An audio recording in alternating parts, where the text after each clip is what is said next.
अच्छा इम्तियाज़ साहब, जीअं तव्हां पाण बि शुरू में ज़िक्र कयो त पंजाब पुलिस कूड़ा मुक़ाबला करे थी, त इन सिंध हुकूमत जो इन हवाले सां छा मौक़िफ़ो आहे? इहो एग्ज़ैक्ट अक्टूबर जो वाक़ियो आहे त असांजे इल्म में इहा ॻाल्हि आई त हिकिड़ो सिंध जो नौजवान आहे, उहो जॾहिं पंहिंजी गाॾीअ जो ऑर्डर कराए लाहौर जी anti car lifting anti vehicle lifting cell में पहुतो त उते उन खां 3 लख रुपया घुरिया विया। पर हुन लाचारी ॾेखारी त हिकिड़ो त तव्हां मुंहिंजी साल खनि गाॾी जेका आहे असां पंहिंजे कब्ज़े में रखी आहे, त मां एतिरा पैसा नथो भरे सघां, ऐं जॾहिं कोर्ट ऑर्डर कयो आहे त मां तव्हांखे छा जा पैसा ॾियां। त उते ई हुन ते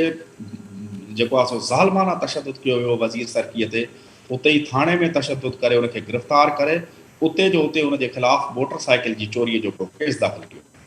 ॿिए ॾींहं ते जॾहिं उनखे सरकी नौजवान खे लाहौर जी अदालत में पहुचायो वियो त जंहिं मोटरसाइकिल जी चोरीअ जो केस उनजे मथां दाख़िल कयो वियो, त उन केस जो फ़रियादी उन कोर्ट में पहुतो ऐं जंहिं जज साहब खे ॿुधायो त हीउ बिल्कुलु बेगुनाह आहे ऐं मूंखे पुलिस ज़बरदस्ती चवे थी त हिन ते तूं बीह वञ, जॾहिं त मूं वटि CCTV कैमरा CCTV जेके फुटेजिस ऐं सभु शइ मौजूदु आहिनि, हीउ उहो माण्हू ई कोन्हे को जंहिं मुंहिंजी गाॾी चुराई आहे। उन खां पोइ जॾहिं जज उनखे आज़ादु करण जो हुकुम ॾिनो त अदालत मां ई हुनखे वरी ॿीहर हिरासत में anti car lifting cell Lahore वारे वरितो ऐं उन ते 6 मुख़्तलिफ़ केस पंजाब जे मुख़्तलिफ़ थाणनि में दाख़िल कया विया। पोइ जॾहिं कुझु सोशल एक्टिविस्ट आहिनि उनजे इलाइक़े जा सखर जा, ऐं मूं पाण ज़ाती तौर ते